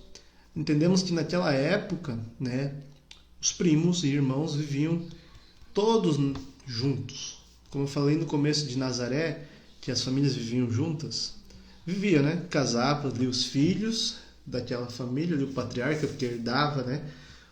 Os mais velhos morriam, aqueles que herdavam o terreno, a terra, então casavam seus filhos, e os filhos tinham ali na terra cada um as suas casas, e os filhos desses, os netos do patriarca, os filhos, são criados todos juntos, né? Como irmãos mesmo, mas são primos, né? E dessa forma eles chamavam os irmãos, os primos de irmãos, né? Foi a tradução que chegou até nós. Então, a tradução que chegou até nós é que os irmãos de Jesus. Mas assim, é óbvio que alguns dizem que o Tiago era irmão de Jesus, Tiago menor. Mas assim, a palavra vai dizer que tem dois Tiago, o filho de Alfeu e o filho de Zebedeu. Nossa Senhora não casou com nenhum Alfeu depois que José morreu, né? Não existia isso. E Nossa Senhora, então, ela não tem nada a ver com nenhum Alfeu nem com Zebedeu, então não é mãe de Tiago nenhum, né? Outra questão que mostra como Nossa Senhora não teve outros filhos é um simples fato que quando Jesus está na cruz, ele olha para João e fala: mulher, eis aí teu filho, filho, eis aí tua mãe. Desde aquele dia, a palavra vai dizer, da cruz, João adotou Nossa Senhora, e adotou Nossa Senhora é estranho. João levou Nossa Senhora para morar com ele. Nossa Senhora morou na casa de João, tanto que quando João morou em Éfeso, Nossa Senhora morou em Éfeso junto com João. Sempre com João. Por quê? E foi um cuidado especial de Jesus. Isso aí significa duas coisas. A primeira coisa é que João representava toda a humanidade, toda a cristandade, né? Como ele era o único discípulo que estava ali, ele representava todos os discípulos. E os discípulos são o princípio da igreja, né? Por isso que nossa igreja é apostólica, que ela vem dos apóstolos. E quando Jesus fala para João: eis aí a tua mãe, ele está dizendo para todos os discípulos: essa aí agora ela é tua mãe. Toda a cristandade que vem dos discípulos, dos apóstolos, eis aí tua mãe. Segunda coisa que significa isso: uma mulher viúva não mora sozinha. Na cultura judaica, uma mulher viúva sem um filho para cuidar dela, ela é uma pessoa excluída da sociedade, é uma pessoa que não tem herança, ela não herda nada. Porque quem herda as coisas dos filhos são os filhos, não fica para a mãe nenhuma herança, né? Como Jesus era o herdeiro de José e José morreu, Maria era viúva, Jesus era o filho de Maria, então Jesus cuidava de Maria, Maria estava sob a responsabilidade de Jesus. Claro que Maria acompanhava Jesus distante em outros momentos, em alguns outros lugares, estavam sempre com as outras mulheres, tinham os seus papéis, a sua função ali na comunidade, mas Jesus morre. E quando Jesus morre, se Maria tivesse outros filhos, esses outros filhos adotariam Maria. Acolheriam Maria. Ela ficaria na casa desses outros filhos, porque nenhum filho quer que uma mãe seja descartada, excluída, abandonada, ainda mais a mãe sendo a Virgem Maria. Então Maria, se ela tivesse outro filho, quando Jesus morre na cruz, ela iria ser cuidada por esses outros filhos. Mas existem outras Marias. Aos pés da cruz de Jesus estavam 3 Marias, que são Maria, mãe de Jesus, a Virgem Maria, Maria Madalena e Maria, mulher de Cleófas, que é uma dos apóstolos de Emaús. São 2 apóstolos de Emaús, lembra? Cleófas e Maria de Cleófas, a outra Maria. Então eu acredito que esses outros irmãos de Jesus pudessem ser filhos de Maria de Cleófas. Ou de uma outra Maria que também é citada. A outra Maria, às vezes é citado. Tem muitas Marias no Evangelho. Tem a Maria de Betânia, que é a irmã de Lázaro, que é a Maria que era prostituta, que se desaba aos pés de Jesus, que é a Maria, irmã de Marta, Marta e Maria. A Maria Madalena, que dela saíram 7 demônios, é disso que fala a palavra, e que ela viu Jesus ressuscitado. Maria de Cleófas, a Virgem Maria. Então são várias Marias e não confundam as Marias, como os protestantes fazem e confundem, achando que os filhos são da Virgem Maria, enquanto são filhos da outra Maria, né? José e João eram o nome dos outros, José e Tiago também, acho, se não me engano, era o nome dos filhos da outra Maria, não da mãe de Jesus. Ela é filho, todos são filhos dela por adoção, mas biologicamente ela é mãe de Jesus.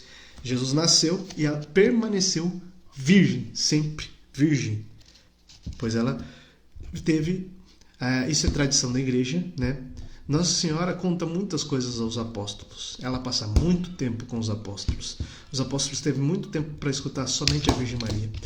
E uma das coisas, ela era muito próxima de João. João morou com ela. Então João era muito próximo, muito apaixonado pela mãe de Jesus. Ele era muito apegado a ela. Tanto que ela mora com João. E há apócrifos, outros livros e a tradição que diz que Nossa Senhora e São José fizeram voto de castidade e de celibato perpétuo. Ela se ofertaria a Deus por inteiro, mas ela viveria o matrimônio nas outras questões, exceto na questão sexual. Ela ofertou a sua sexualidade para Deus. Então ela manteve-se sempre virgem, mesmo casada com José. Ela e José coabitaram, viveram juntos, foram marido e mulher perante o matrimônio, viveram santamente, uma família santa, mas não é questão de pecado. Maria escolheu, e José escolheu junto com ela, viver o celibato, a castidade perfeita. José aceita a Virgem Maria. Quando o anjo fala no seu sonho, ele acredita. Por quê? Porque ele sabe quem é Maria. Por isso José quis deixá-la em segredo. Ele não quis deixá-la para que todos vissem que ele a deixou, porque saberiam que ela teria feito alguma coisa. Porque José amava ela e José sabia que ela não era uma mulher qualquer. Não era uma mulher igual às outras. Ela era tão virtuosa, tão bela, tão perfeita, que nem José acreditou que tinha sido traído. Quando o anjo falou para ele, ele falou: agora faz mais sentido. Faz muito mais sentido na cabeça de José que um anjo aparecesse para Maria e ela fosse batizada no Espírito Santo e recebesse no ventre dela o Filho de Deus, que é Deus, que fosse mãe de Deus, do que ela ter traído ele. Porque não faz sentido, entende? Uma mulher como ela fazer isso. Ainda mais ela, que queria viver, que quis viver e que viveu o celibato perfeito, a vida, a santidade, a virgindade. Mãe do Salvador e da nossa salvação, né? Gente, então, o primeiro devoto da Virgem Maria era São José. Ele, com certeza, enxergou todas essas virtudes nela. E como diz aquela brincadeira, né? Quando José viu Maria pela primeira vez, ele se apaixonou e disse: minha Nossa Senhora. Porque era ela mesma, né? E José era o devoto dela. Porque não somente por ser José, castíssimo, um homem segundo o coração de Deus, um homem que também não foi escolhido pelo acaso, né? Alguma tradição da igreja diz que José pecou uma coisinha ou outra, mas nada que fosse grave. A gente acredita que José nunca pecou mortalmente. E ele era um homem justo, fiel, honesto, trabalhador. Então José acaba se tornando para os homens uma figura de referência, assim como a Virgem Maria se torna para as mulheres uma figura de referência. E quando a gente se torna uma referência, as pessoas têm devoção àquilo que é referência. Devoção não é adoração, né? Devoção é aquela pessoa, aquela figura histórica ou alguém que eu olho e tenho como referência, então eu admiro, eu respeito, e quando eu tenho como referência, eu sigo aquilo que ela fez e que ela viveu. Ela é um espelho, eu me espelho nela, eu quero me enxergar nela, eu quero me tornar, me moldar como ela. E que coisa mais bonita ter devoção pela Mãe de Deus, porque ela é o molde do Filho perfeito, do próprio Cristo. Ela moldou ele no seu ventre. Por isso a gente chama forma Dei, molde dos cristãos, porque ela é forma de Deus e molde dos cristãos. Porque quando a gente se molda nela, a gente é moldado em virtude, né? A gente olha e tem essa referência. Então isso é devoção. E o primeiro devoto foi São José. Os segundos devotos foram os próprios apóstolos. O próprio Jesus, né? Devoto da própria mãe, obviamente, né? Porque que filho que não é devoto da mãe? Todo filho é devoto da mãe, nenhum filho adora a mãe nenhuma. O anjo foi devoto da Virgem Maria, por dizer ave cheia de graça. E aí vão dizer que o anjo é idólatra agora, porque dizer que o anjo adorou Maria. Não, né? Vão dizer isso. A devoção é isso. E óbvio, Nossa Senhora, ninguém tirou uma foto dela, a menos quando ela apareceu de fato.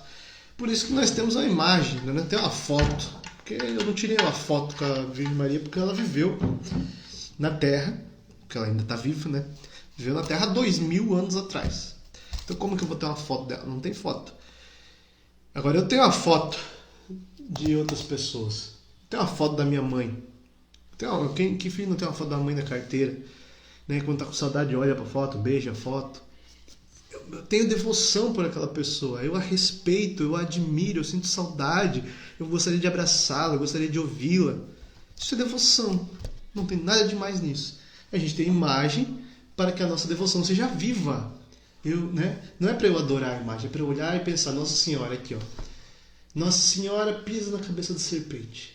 Nossa Senhora grávida de Jesus. Nossa Senhora do Rosário, ensina a rezar o Rosário. Nossa Senhora com a sua coroa, ela é a rainha, ave cheia de graça. Nossa Senhora de branco, porque ela era pura. Ela está de branco e representa essa pureza dela, essa castidade, celibato. Ela está aqui, mesmo sendo rainha, ela está assim, pequena. Eu posso olhar para a imagem pequena e pensar, imagem pequena, porque ela diz, eis aqui a serva do Senhor. O Senhor olhou para a pequenez da sua serva, para a humildade. Eu vejo aqui outras questões, e tudo isso eu admiro e olho e tenho devoção. E quero aprender com ela. É coisa simples. Eu olho para a imagem da Sagrada Família de Nazaré, eu penso, eu quero ser para minha esposa como São José. Eu quero ser para meus filhos como São José. Eu sou filho, eu quero ser para meu pai e para minha mãe como Jesus. Eu sou esposa, eu quero ser para meu marido, para meu filho, como a Virgem Maria. É ter devoção, é ter referência, é olhar, admirar, querer trazer para si, espelhar-se naqueles. E quando a gente, claro, eu não estou vendo Nossa Senhora aqui para falar com ela. Então, quando eu estou tete a tete com uma pessoa, frente a frente, olho nos olhos, eu consigo conversar melhor com essa pessoa. E eu consigo, olhando nos olhos da imagem que representa ela, falar, mas não estou falando com a imagem, estou falando com aquela que está lá, unida perfeitamente a Deus. E ela me escuta, pois ela está viva, né? Então, assim, a gente tem a devoção. E a gente presta um tipo de culto, mas que não um culto de cultivar. Culto significa cultuar ou cultivar ou manter uma cultura, uma tradição. De cultuar, não é simples, não é adorar. É diferente. Deixa eu explicar. Existe o culto de adoração. E os católicos vivem o culto de adoração a Deus Pai, Filho e Espírito Santo na Santa Missa. Na Santa Missa, nós ofertamos o Cristo. E nós nos ofertamos a Ele, com Ele, no altar, no banquete do Cordeiro. Isso ali é a nossa adoração católica. A Santa Missa é a nossa adoração. Não é berros, levantar a mão e luzes escuras e xalabata. Não é worship das igrejas protestantes.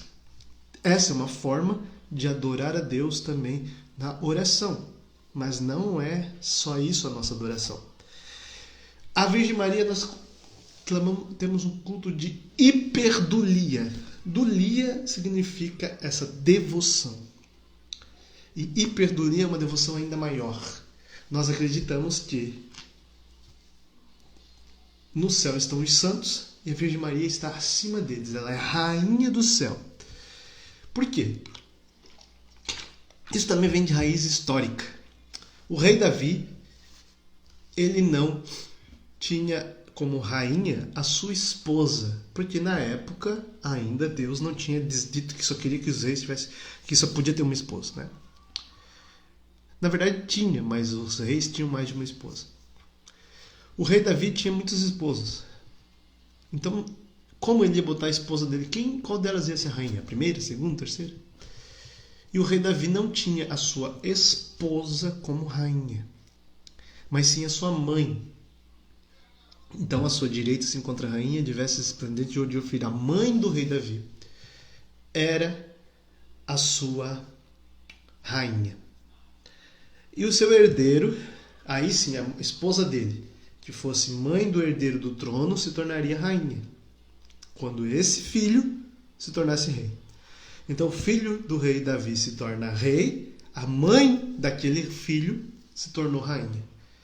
E assim dá toda a descendência. E a gente leu aqui, Lucas capítulo 1. Lucas capítulo 1, o próprio anjo fala para a Virgem Maria. Olha, ele fala especificamente isso. Ele será grande, será chamado Filho do Altíssimo, e o Senhor Deus lhe dará o trono do seu pai Davi. Então ele, como rei da descendência de Davi, e sentando no trono de Davi, a mãe dele é a rainha. E quem é a mãe de Jesus? A Virgem Maria. Então ela é a rainha. E aonde está o trono que Jesus está sentado? No céu. Então Nossa Senhora é rainha do céu. Ponto. Lógica rápida. Entendeu? É disso. Nossa Senhora é rainha do céu. Se ela é rainha do céu, ela é rainha dos santos e dos anjos. Então todos os anjos e santos são súditos da Virgem Maria. Todos os apóstolos foram devotos. O São José, que está ali pertinho, ali na escala de santidade do céu, ele era devoto. Os apóstolos, que são os cabeças da igreja, não o cabeça da igreja é Cristo, né? Mas as colunas da igreja, como a gente vai falar de Pedro e Paulo, são devotos da Virgem Maria. Os outros 11 são devotos da Virgem Maria. Os outros bispos que são ordenados pelos apóstolos são devotos da Virgem Maria. Os mártires são devotos da Virgem Maria. São Lucas, devoto da Virgem Maria. Ele desenhou a primeira figura de Nossa Senhora numa catacumba. E aqui, ali, eu vou até mostrar para você. Bem bonito. Deixa eu ver se eu acho aqui. Catecismo da Igreja Católica vai mostrar para nós. Tem um prólogo, blá blá blá, blá blá blá. E tá aqui. Essa é uma imagem da Virgem Maria, pintada por São Lucas, o escritor do Evangelho, que escreveu ali o Evangelho ali em torno dos anos 60, alguma coisa. A imagem é bem feinha, porque tem mais de 2000 anos, né? Tem quase 2000 anos, mas é a Virgem Maria segurando o menino Jesus. E São Lucas que a pintou. São Lucas entrevistou a Virgem Maria. São Lucas não viu Jesus com seus próprios olhos. Esse São Lucas era 10 anos mais novo que Jesus. Quando ele chegou em Jerusalém, Jesus já tinha morrido. Ele foi um discípulo dos apóstolos. E quando ele foi escrever seu evangelho, então, ele pergunta para os apóstolos. Ele lê o que os outros escrevem e ele pergunta para a Virgem Maria. Então, a ele, ela revela a oração que ela fez lá na casa de Isabel Magnífica e todo esse momento que o anjo fala para Lucas, e ele escreve. Nós, católicos, temos isso como cânon, ou seja, inspirado por Deus, e os protestantes dizem que isso aqui, 100%, é a revelação. Isso aqui. Só na Escritura, só aqui está a revelação. Está aqui, está aqui. São Lucas que escreveu e ele escreveu. Se você acredita nisso, a igreja acredita nisso também, que ali está algo inspirado por Deus. Tem mais do que aqui. Mas aqui está algo inspirado por Deus, Senhor protestante. Lucas é inspirado por Deus. Reclama com ele que desenhou a imagem da Virgem Maria. Chama ele de idólatra, né? Muitas pessoas têm medo de honrar a Virgem Maria, né, com um culto de hiperdulia, que é eu ter essa devoção, admirá-la, ofertar a ela minha vida, fazer a consagração, fazer atos, porque acha que vai honrar Nossa Senhora e deixar Jesus de lado. Você está completamente equivocado. Virgem Maria, ela vai dizer, a primeira palavra dela na Bíblia é: como se fará isso, pois não conheço o homem. E a segunda palavra dela na Bíblia é: eis aqui a escrava do Senhor, faça-se em mim segundo a tua palavra. E a última palavra dela na Bíblia é: fazei tudo que ele vos disser. Nossa Senhora não fala muita coisa, mas tudo que ela fala, eu sou escrava, faça o que ele disser. Tudo ela oferta a Jesus. E quem pode dar honra maior? Imagina, ela é a mãe de Deus. Ela é a mãe de Deus, fez ela para ele nascer dela. Existe honra maior do que isso? Existe honra maior do que ser mãe de Deus? Nenhum ser humano é capaz de dar honra maior, sabe? Isso, qualquer coisa que a gente pense que possa fazer a mais, a gente está fazendo um pecado de idolatria. Mas ninguém coloca Nossa Senhora no lugar de Deus. Tudo que eu quero ofertar para Nossa Senhora, eu oferto para ela, confiando que ela, confiar é dar confiança, né? Confio a ela, eu acredito que ela vai pegar o que eu dou para ela e levar Jesus. E aí está uma causa da intercessão. Antes de falar na intercessão, quero contar uma parte da Bíblia, né? Uma parte da Bíblia que Nossa Senhora, que Jesus está ensinando. De repente alguém chega e fala: Senhor, a sua mãe e os seus irmãos estão lá fora, te esperando. Então, 11 horas. Então, Jesus fala: quem é minha mãe e quem são meus irmãos? Todo aquele que faz a vontade de Deus, esses são a minha mãe e os meus irmãos. Então, alguns acham que Jesus... E aí eu vou lá, na minha infância, e eu lembro de quando eu era um adolescente, na verdade, eu tinha um amigo protestante, eu vivia lá na casa dele, e a mãe dele era muito protestante. E ela, em algum lugar, alguém leu essa passagem, e ela falou: tu sabe o que significa isso? E eu, na minha razão ali, né, tentei entender um pouquinho da passagem e falei: eu entendi que todo aquele que faz a vontade de Deus faz parte da família de Deus. O Sacrário Santo, que se faz servo para levar-nos até Jesus, trouxe ele para nós devolver a ele. Aleluia, isso mesmo. Então eu disse para ela: eu acredito que Jesus está dizendo que todo aquele que faz a vontade de Deus vira a família de Deus. E é isso que Jesus está dizendo. Jesus não está desdenhando da sua mãe.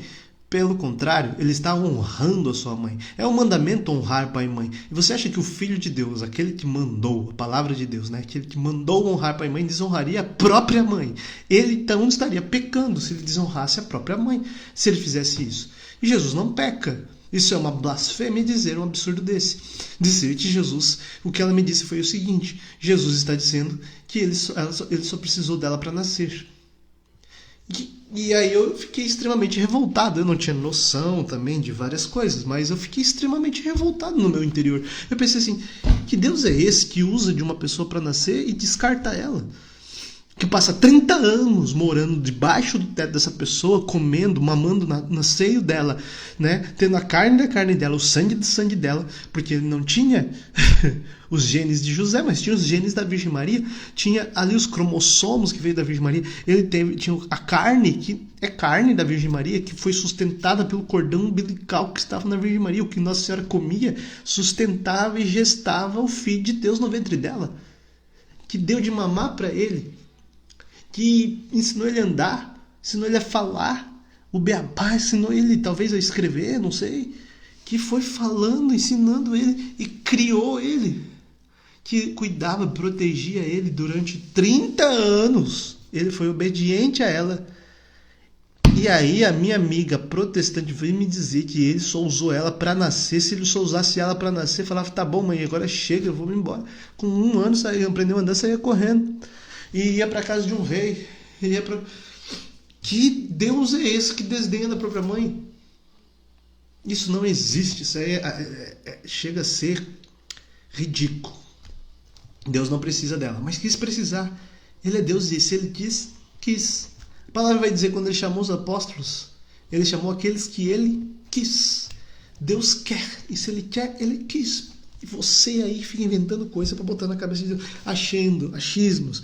Quem é minha mãe? É aquela que faz a vontade de Deus. Qual é a primeira palavra de Maria na Bíblia? Como se fará isso? Se eu não conheço o homem. Qual é a segunda palavra de Maria? Eis aqui a escrava do Senhor, faça-se em mim segundo a palavra de Deus. Existe alguém que faz mais a palavra de Deus do que a Virgem Maria? Não existe. Então, quem é a mãe de Jesus? É a Virgem Maria, porque é ela que faz a vontade de Deus. Não existe outra explicação. Quem são os irmãos de Jesus? Quem se assemelham à Virgem Maria, porque também fazem a vontade de Deus. Se eu não sei fazer a vontade de Deus, eu vou me assemelhar, vou ser devoto, eu vou ter como referência aquela que faz, e eu quero fazer igual ela fez. Eis aqui o escravo do Senhor, faça-se em mim segundo a tua palavra. Isso chama-se devoção, e a devoção à Virgem Maria, que é aquela que faz a vontade de Deus perfeitamente. Eis aqui a escrava do Senhor, faça-se em mim segundo a tua palavra. E assim o anjo a deixou. É isso que é ser devoto. Eu quero imitá-la, porque ela está fazendo o que Jesus mandou fazer. Eis os meus irmãos e a minha mãe. São aqueles que fazem a vontade do Pai que está no céu. Acabou. Chora, protestante. Você está órfão? Venha para cá. Ninguém aqui é órfão. Todos aqui nós temos uma mãe. E é a mesma mãe do Filho de Deus. Esposa do Espírito Santo. A mãe de Caná. Eu iria falar da esposa, que ela também é esposa do Espírito Santo, porque com o Espírito Santo ela gestou nosso Senhor Jesus Cristo, né? O Espírito Santo gerou nela. E Nossa Senhora nunca mais foi alguém, desde aquele dia, sem o Espírito Santo. Eu acredito que sempre tinha uma fagulha do Espírito Santo no coração da Virgem Maria, mas quando então ela foi tomada, ou seja, ela foi completa, repleta do Espírito Santo, Nossa Senhora batizava só de dizer Shalom, né? Aqueles que Deus queria então batizar. Quando Jesus estava no ventre. Eu acho que foi Jesus que batizou, porque é Ele que batiza no Espírito Santo, mas a presença de Nossa Senhora batizava. A presença de Nossa Senhora mudava o ambiente. Ela era cheia do Espírito Santo a vida toda, durante todos os seus anos de vida, e depois também, quando Jesus vai para o céu, ela continua cheia do Espírito Santo. E no Pentecostes ela estava lá no meio deles. Todo mundo, e ela lá. Esse aí eu já conheço. Esse aí é a segunda pessoa da Santíssima, a terceira pessoa da Santíssima Trindade. É aquele que veio sobre mim para que eu gerasse Jesus. Olha que incrível, né? Em Caná, Maria coloca então a sua grande virtude à mostra e nos mostra o que faz no céu. Ela está sempre atenta. O anjo falou, sua parenta está grávida. Epa! Está grávida, ela é uma idosa, tem 6 meses de gravidez já, partiu apressadamente. Eu acho que está acontecendo alguma coisa. Acabou o vinho. Epa! Acabou o vinho apressadamente. Nossa Senhora foi lá, verificou, não está tendo vinho. Meu filho, eles não têm mais vinho. Mãe, o que isso tem a ver comigo? Eu não trabalho nessa festa. Minha hora não chegou de fazer milagres, né? Nossa Senhora falou, meu filho, faz um milagrezinho, por favor. Não, ela falou, filho, eles não têm mais vinho, dá o teu jeito, dá teus pulos. Meus amigos serventes, fazei tudo o que eles vos disser. Tudo o que você disser para fazer, faça, que ele vai resolver. Nós não podemos deixar que a festa, a alegria desse casamento seja estragada. Isso significa alegria. Nossa Senhora que devolve a alegria. Não, quem devolveu foi Jesus. Aqui está toda a demonstração do que é a devoção e o pedir graças a Maria. Quando eu peço graças a Maria, quem vai me dar graças a Maria? Não. Quem fez as graças são Jesus. Quem fez o milagre? Jesus. O que Maria vai falar para mim, para que eu receba a graça? Faça tudo o que Jesus mandar. Quando eu peço então para Maria, Maria, não tem vinho. que eu faço agora? Nossa Senhora vai dizer para o seu filho primeiro: meu filho, ele não tem mais vinho. Depois ele vai chegar para mim e vai dizer: faça tudo o que ele vos disser. E aí Jesus vai falar para eu fazer o que eu tenho que fazer para que volte a ter vinho. Que Jesus não faz assim do nada também. Ele pede que nós tenhamos a nossa parte, façamos a nossa parte. Por isso ele pediu: coloca aí água nas talhas. Talhas era para purificar, era para ter água suja ali. Ali ficava a água que eles faziam seus rituais de limpeza, de purificação. Quando chegava de longe, estava tudo cheio de barro, de lama da viagem, se limpava ali, ficava tudo sujo. E da onde, ali é uma outra simbologia, né? Aonde estava a sujeira vem o vinho mais gostoso. Aonde abundou o pecado, superabundou a graça. Então assim, é a intercessão de Nossa Senhora no céu. Ela é a mãe. E ela é a rainha. Como acontecia nos tempos antigos também. O rei, ele era também juiz. E lembra de Salomão, né? Que eles chegam para ele e falam: olha, essa mulher aqui está dizendo que o filho é dela, a outra está dizendo que o filho é dela. E ele era tão sábio, ele falou: então vamos dividir no meio aí e fica metade para cada uma dela. Ela falou: não, fica para ela. Viu? Ele julgou certo. Então quer dizer que você não é mãe coisa nenhuma. Então fica para ela que ela é a mãe certa. Então ele era sábio e deu um jeito. Então o rei também era juiz. As pessoas vinham até o rei para pedir que ele resolvesse coisas. Mas o rei, ele também era juiz e também era general. Ele tinha que ir para a guerra. Ele também era um administrador, ele era tipo um presidente, né? Então ele também tinha que fazer a parte executiva. Ele também tinha que conversar com o Senado. Ele também tinha muita coisa para o rei. Então o rei ficava sentado lá no trono, julgava um pouquinho, atendia ali o Senado, o que estão resolvendo lá, tinha que passar uma lei, o que está acontecendo lá no campo de guerra, vamos ver aqui como é que nós vamos fazer estratégia para atacar o inimigo. Às vezes o rei não está lá, mas ele tem que fazer estratégia. Então é muita coisa para o rei, muita gente. E às vezes não é fácil acessar esse rei. Tudo tem um símbolo na história, né? Então o que os súditos que precisavam de uma coisa imediata corria para a rainha e falava: rainha, leva esse meu pedido aqui até o rei, é muito importante. Tá bom. Ele vai lá e fala: meu filho, olha, nós precisamos resolver isso aqui, o povo lá está passando problema de água, o povo lá, a água o rio está entupido lá, não está entrando a água para plantação. Então os filhos estavam: então vamos lá, vai, manda fulano, manda ciclano resolver. E ele, o rei, mandava resolver. Não era a rainha: não, eu vou resolver, mando isso, mando não. Ela ia lá e falava pro rei, e o rei mandava resolver, porque a rainha pediu. Essa é a intercessão da Virgem, rainha do céu. Quando nós pedimos a ela, então ela chega lá no céu e fala: Jesus, eu sei que tu já sabe tudo, mas eu sou tua mãe, por favor, ajuda o Jonathan lá, ajuda o Jack, ajuda aquele povo. Olha só, meu filho, né? Existe tanto mal no mundo, podemos tirar tudo isso aqui de bom dessas coisas malas que está acontecendo. O que eu faço quanto a isso aqui, meu filho? Eu não sei o que nós podemos fazer. Cuida disso. Daí, às vezes Jesus fala: vai tu, mãe, vai tu lá e fala para eles isso que eu mandei falar. E às vezes Nossa Senhora parece que Jesus manda ela vir, né? Por conta própria ela vem resolver. Não, ela resolve segundo o coração de Jesus. Ela fala: adorem meu filho, vá para fazer penitência, comunguem com respeito, vocês estão desrespeitando meu filho. Então Nossa Senhora, todas as coisas, ela vai até o filho, ela entrega para o filho. Isso é intercessão. Nossa Senhora não está morta. Morta no sentido de Nossa Senhora está em silêncio. Os mortos estão em silêncio. Os mortos não estão em silêncio. Depois a gente vai falar disso. Nós temos o outro dogma. Eu falei de 2 dogmas, né? Que o catecismo cita. Olha só, nós já estudamos tudo isso aqui nas nossas primeiras aulas. Eu acho que mais umas 20 aulas a gente termina. O catecismo fala do dogma da Imaculada e do dogma da Virgindade Perpétua. Em outros momentos ele vai falar sobre os outros dogmas. O Theotokos, que é a mãe de Deus, né? Eu lembro que, eu vou até puxar aqui no coisa aqui, na aula anterior, eu falei sobre o filho Jesus ser 100% homem e 100% Deus.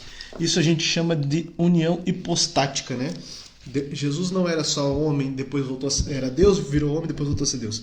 Jesus era 100% homem e 100% Deus.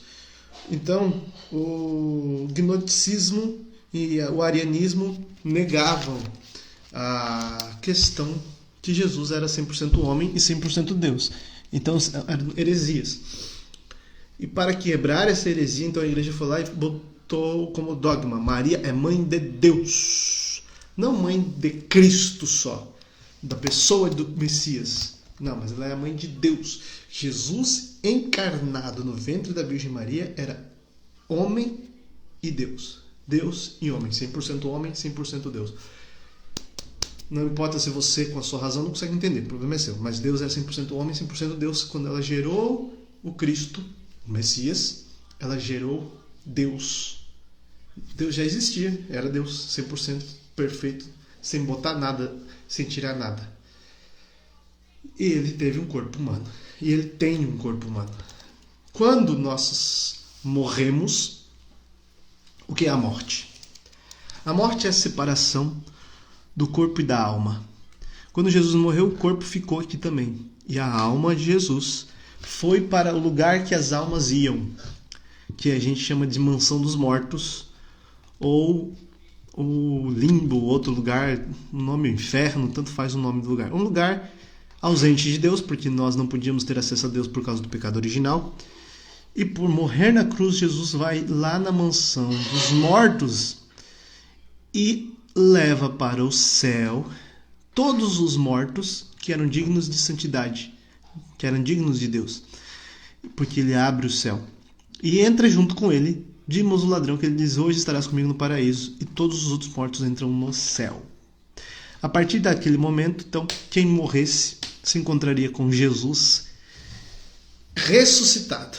Quando Jesus ressuscita, a alma volta para o corpo. Mas não é mais um corpo que desgasta, uma matéria que apodrece. É um corpo glorioso, um corpo cheio de luz, que não apodrece, que não morre, que é o plano original de Deus lá para Adão e Eva. Provavelmente, Adão e Eva tinham um corpo glorioso, e quando eles pecam, eles percebem que estão nus, ou seja, o seu corpo não é mais glorioso, o seu corpo dói, o seu corpo rasga, o seu corpo quebra, o seu corpo apodrece, o seu corpo suja, o seu corpo morre. Quando recebe de volta o corpo, Jesus não morre mais. Ele é um corpo glorioso. E quando nós morremos, nossa alma se separa do corpo. O corpo apodrece. Mas a alma não. E a alma se encara de cara com Jesus. E há um julgamento pessoal. O que você fez com a sua vida? Pecados mortais, pecados veniais. Quantas vezes Deus te chamou? Quantas vezes Deus foi atrás de você e largou os 99 e foi atrás de você no deserto para te trazer de volta, para que você se confessasse? Deus te deu a graça de conhecê-lo, Deus te amou. O que fizeste com os dons que eu te dei? O que fizeste com os talentos que eu te dei? O que fizeste com as graças que eu te dei? E aí, nessa hora da morte, talvez por algumas coisas você ainda não pode entrar no céu. E você tem alguma coisa que não te deixa, mas Nossa Senhora vai lá e intercede por você na hora da morte e fala: mas meu filho, olhe com misericórdia para ele. Ele teve isso, mas quantas vezes ele fez isso, fez aquele outro? Ou quantas vezes ele não teve a oportunidade? Olha os traumas que ele teve, as dores que ele sofreu. Ele não conseguiu curar o seu coração a tempo, não teve um coração curado. E Jesus olha com misericórdia, escuta a Virgem Maria e fala: tá bom, mãe. Não é aquele filme da Alta Compadecida, mais ou menos aquilo. E aí te manda para um purgatório com uma pena mais leve, talvez. E o purgatório é o quê? Você não é santo, ou seja, não ama a Deus de todo o seu coração, de toda a sua alma, de todo o seu ser, e pagou todos os pecados que você fez aqui na Terra. Pagar significa apagar a pena, né? Você confessou, você se arrependeu, se confessou, então você não vai mais para o inferno pelos pecados que você confessou. Mas você tem que pagar a pena, sofrimento, as consequências do seu pecado continuarão acontecendo, né? Você quebrou coisa de alguém, a pessoa te perdoou, mas a coisa continua quebrada, você tem que reparar o dano que você fez. Se você não repara o dano, devolvendo o bem que você não fez, fazendo caridade, penitência e oração, você vai para o purgatório e vai ter que pagar isso lá. Se você não amou a Deus de todo o seu coração, você vai para o purgatório e fica com muita saudade dele, querer amá-lo, porque você acabou de ver Jesus glorioso. E é a melhor coisa do mundo. E você quer vê-lo de novo. Mas o seu pecado ou a sua falta de amor por ele não te deixava vê-lo de novo. Então você vai para o purgatório. É uma passagem de purificação. Depois de um tempo, você vai para o céu. E se você tem pecados mortais ou graves, você vai para o inferno. Outro momento a gente já falou sobre esses pecados. Os santos são pessoas que foram para o céu.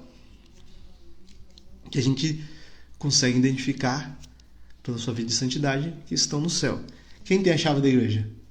Pedro.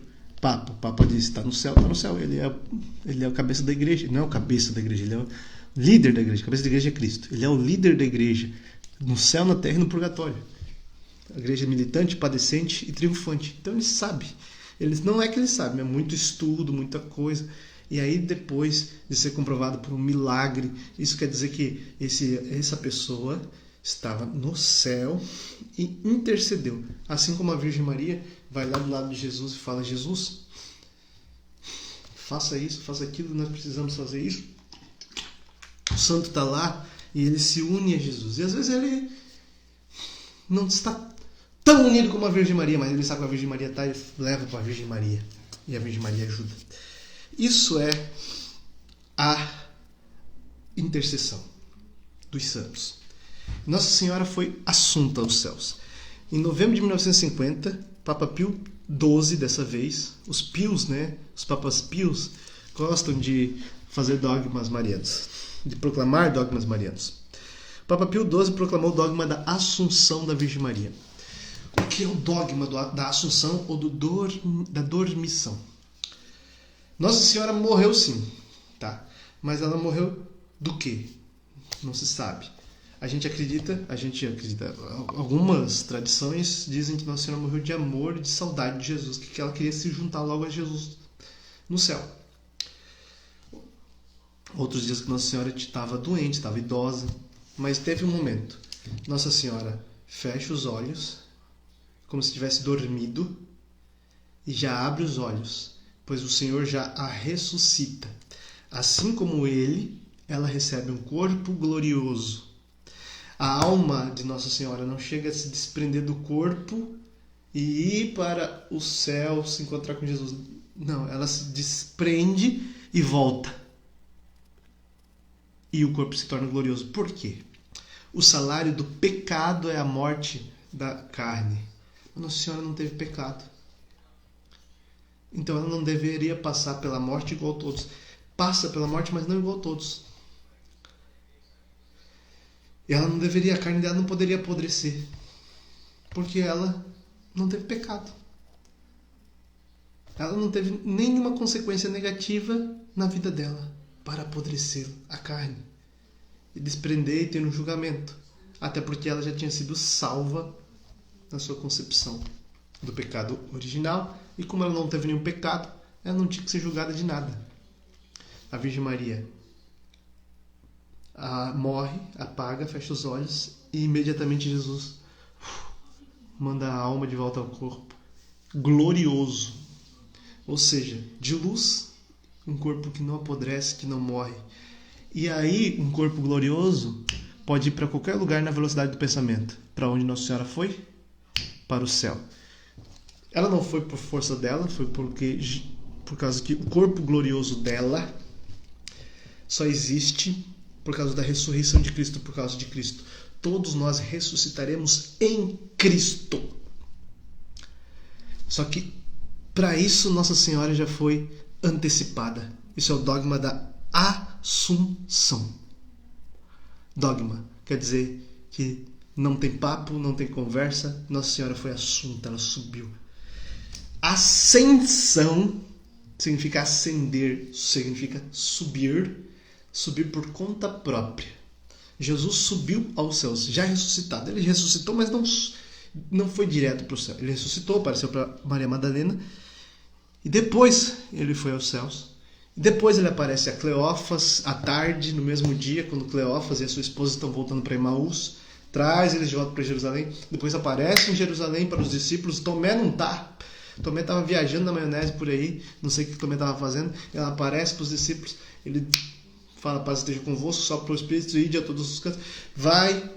Depois ele aparece de novo uma semana depois e lá está Tomé e fala, Tomé, bota a mão aqui, sou eu, Jesus, já pode tocar no meu corpo porque é glorioso. E ele coloca o dedo ali, é glorioso, mas ainda é o corpo, o mesmo corpo. Na ressurreição final, todas as almas que estão no céu vão receber de volta o seu corpo, que apodreceu. Mas então não será mais o mesmo corpo que apodrece de novo, que morre. Mas será um corpo glorioso, nós viveremos como foi o plano de Deus para nós. E Deus criou matéria, né, gente? Deus criou o céu e a terra e tudo mais. E nós vamos então viver em corpos gloriosos a felicidade eterna com Jesus quando Ele voltar. Até lá experimentaremos a glória no céu com o Senhor, né? Se a gente morrer e der tempo de ir para o céu, se Jesus não voltar antes. E Nossa Senhora contemplou todas essas faces. E o corpo de Nossa Senhora está no céu, junto com Jesus, já. Então Nossa Senhora foi antecipada também na salvação, pois Jesus morreu na cruz só depois, mas a salvação dela veio antecipada. E Nossa Senhora foi antecipada na glória, do corpo glorioso dela veio antes de todos os outros, da ressurreição no fim dos tempos. E aí Nossa Senhora é maravilhosa. Gente, eu escrevi mais um monte de coisa, vou falar bem rapidinho, porque Nossa Senhora, então, ela aparece. Por que ela aparece? Por que ela tem essa possibilidade de aparecer? Porque ela tem um corpo glorioso. O corpo glorioso pode ir para qualquer lugar na velocidade do pensamento. E Nossa Senhora pode transformar esse corpo. Deus transforma ela. E Nossa Senhora apareceu mais de 2000 vezes na história durante a cristandade, né? O tempo comum ou depois de Cristo, claro. Porque ela, antes de Cristo, Nossa Senhora era de carne e osso, igual eu e você. Ela é de carne e osso, mas não igual eu e você. Nossa Senhora aparece mais de 2000 vezes. A igreja reconhece apenas 16 aparições, né? A igreja vai lá, espera as aparições acabarem, estuda as aparições para ver por que Nossa Senhora apareceu para aquelas pessoas. Faz todo um estudo e depois de tudo isso, então ela vai aprovar a aparição ou não. Uma aparição de Nossa Senhora não é uma obrigação de você acreditar. Dogma é. Se você é católico, o que está aqui e os dogmas também estão aqui. É obrigatório a fé do católico. Por quê? Porque a igreja decretou isso, chama-se magistério. A igreja decretou que é a verdade. A revelação que a igreja discerniu pela ação do Espírito Santo. Porque o Espírito Santo é quem guia a igreja. Uma aparição de Nossa Senhora não é obrigatório você acreditar. Não é obrigatório ter fé na aparição.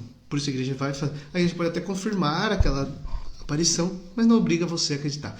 Aparições confirmadas pela igreja, tá? Vou falar bem rapidinho.